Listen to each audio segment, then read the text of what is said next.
Mandela est sur la CRTV et sur CRTV News. Bon retour sur notre plateau. Et dans cette deuxième phase, nous parlerons politique. Nous parlerons également, nous recevrons Charles Sebounet pour une chronique internationale sur la certification des élections de la présidentielle américaine de novembre 2020, certification qui devrait donc être prononcée aujourd'hui, 6 janvier 2021. Charles Sebounet viendra nous en parler tout à l'heure. Et si on parlait politique à présent, il est 7h20 exactement dans nos studios. Politics aujourd'hui revient sur le message de fin d'année du président de la République qui donne à voir et à penser et faire réagir les acteurs de la classe politique camerounaise, les ménages aussi. Ce matin, Politics donne la parole à un acteur politique, Robert Bapo Lipote de l'UPC, Union des populations du Cameroun. Il est par ailleurs président du conseil d'administration de la Société de recouvrement des créances du Cameroun.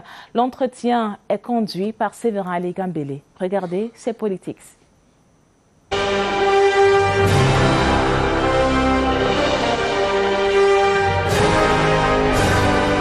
On n'a pas fini de parler du message de fin d'année du président de la République, un message riche et dense qui aborde plusieurs thématiques. Nous en reparlons ce matin avec un acteur politique, Robert Bapolipor, qui est ancien député à l'Assemblée nationale, député UPC, aujourd'hui président du conseil d'administration de la SRC. Merci de nous accueillir. Le message du président de la République aborde plusieurs thématiques, comme je le disais, les aspects politiques, les aspects économiques, mais ce qui va davantage nous intéresser, c'est les aspects politiques. Il parle notamment des problèmes de sécurité dans le nord-ouest et le sud-ouest, ainsi que l'extrême nord. Il parle de la mise en place des institutions qui viennent compléter la Constitution du 18 janvier 1996. Il parle aussi des élections dans notre pays. Ces discours-là, il a satisfait vos attentes. Vous avez eu l'impression que le président a parlé aux Camerounais? Je vous remercie d'abord de l'opportunité que vous m'accordez d'apprécier à sa juste valeur le discours du chef de l'État. Il est de prime abord établi que ce discours démontre que le chef de l'État est à l'écoute de la nation et qu'il prend en considération les attentes des leaders politiques que nous sommes. Nous sommes ce d'autant plus fiers que dans le cadre de l'alliance UPC-RDPC, notre parti, à travers le très regretté secrétaire général Augustin Frédéric Kodok, a fait confiance au chef de l'État parce que nous savions son niveau d'engagement pour l'intérêt supérieur de notre pays. Et ce discours est fondateur par rapport à l'avenir de notre nation parce que le chef de l'État interpelle chaque Camerounais partout où il peut se trouver. Non seulement il interpelle, mais il est dans une posture où il dit aux Camerounais, ce pays est le vôtre, rien ne doit nous diviser, donnons-nous la main. Nous regrettons d'ailleurs, nous de l'opposition, nous regrettons d'ailleurs que certains leaders n'aient pas eu l'élégance républicaine qui consiste à ne pas s'adresser à la nation le jour où celui qui est seul garant des institutions de la République s'adresse à la nation. C'est une inélégance qui démontre qu'on n'est pas assez formé pour assumer le destin de notre pays. On peut comprendre l'attitude de ces Camerounais, ces leaders politiques qui ont bien voulu prendre la parole au même moment que le chef de l'État, parce qu'on dit, bien sûr, que ce qui n'est pas interdit par la loi est autorisé. Le chef de l'État, c'est une institution qui a toute la valeur nécessaire pour susciter l'écoute de tout le peuple. Et après, en tant que leader politique de l'opposition, on peut donc donner son point de vue par rapport à ce qui a été dit par celui qui a gagné les élections. Lorsqu'on suit le professeur Jacques Famdongo dans l'analyse sémiotique qu'il a fait de ce message de fin d'année du président de la République, dans ce qu'il appelle le champ lexical péjoratif, il note que le président revient davantage sur des choses qui ne correspondent pas à sa ligne politique, l'insécurité, les Camerounais qui font ce qu'ils veulent. Vous avez eu le sentiment en écoutant le président qu'il est un peu excédé? J'ai eu cette lecture également de la part du très regretté secrétaire général Augustin Frédéric Kodok, qui en quelque sorte portait les marques d'une déception. Déception d'une génération de patriarches cette génération qui a donné le meilleur qu'elle pouvait avoir pour sauvegarder la souveraineté de notre pays, qui a donné le meilleur de tout ce que cette génération pouvait avoir pour servir la nation et avoir des bons relais qui soient à même de sauvegarder ce qui est cher au père fondateur de ce pays.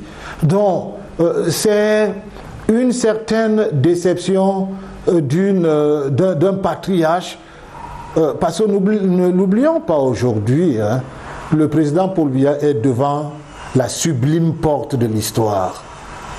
Il n'est plus à la conquête d'un pouvoir quelconque. Il est donc dans un état d'esprit d'étonnement.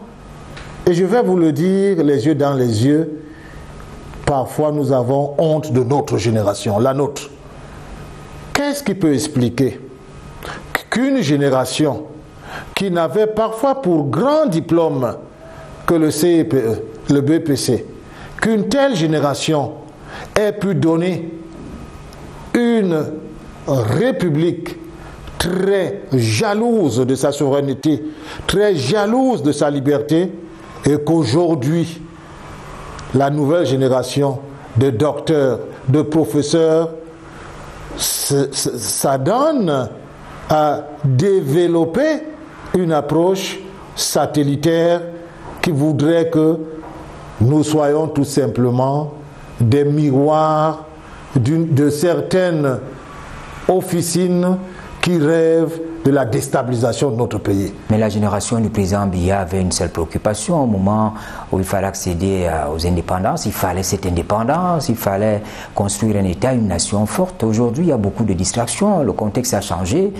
Vous avez le terrorisme, vous avez beaucoup d'autres choses qui sont autour de nous. Non, les préoccupations du chef de l'État, c'était bien évidemment bâtir un État souverain, digne des pères fondateurs de cette nation.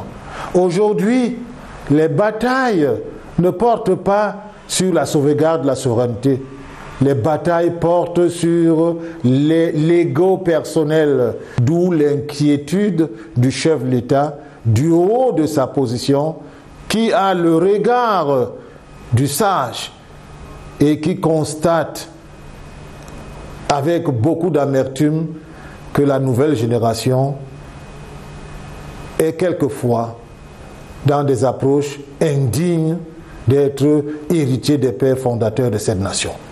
L'actualité autour des régions du nord-ouest et du sud-ouest, ainsi que de l'extrême nord avec Boko Haram sur la sécurité, cette actualité occupe une place importante dans le message du président de la République.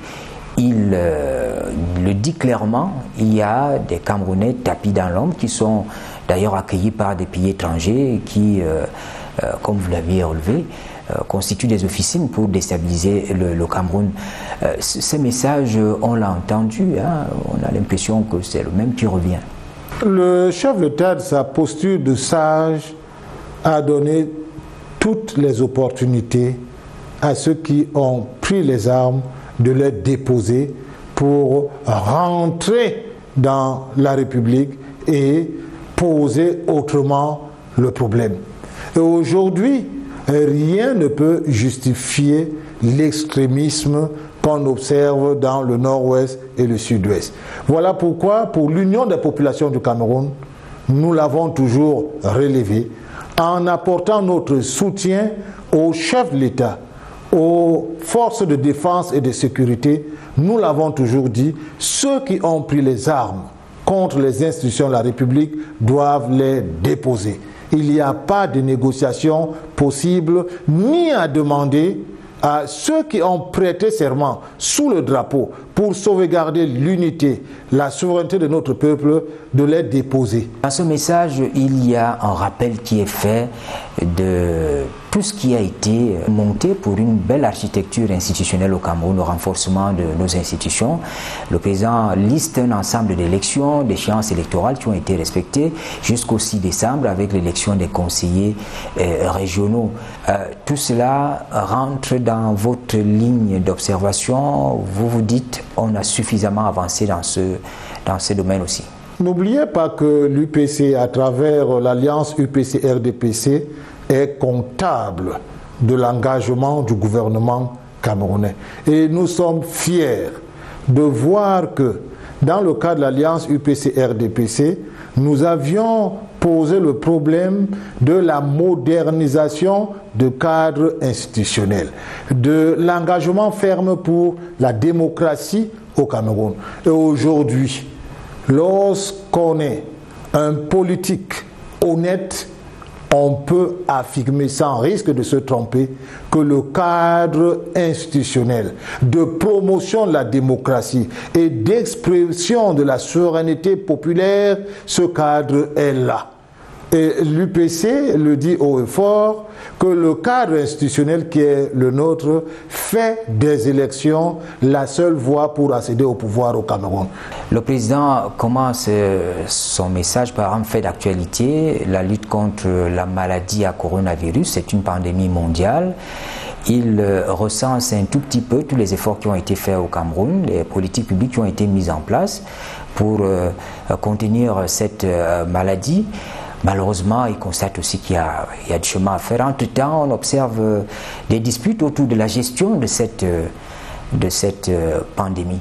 Vous savez, les batailles autour du financement de Covid, nous pouvons dire que c'est l'événementiel comme on l'a toujours relevé.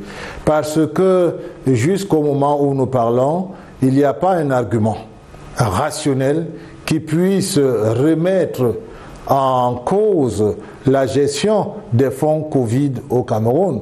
Et il faut, lorsqu'on veut dénoncer une action gouvernementale, avoir des arguments.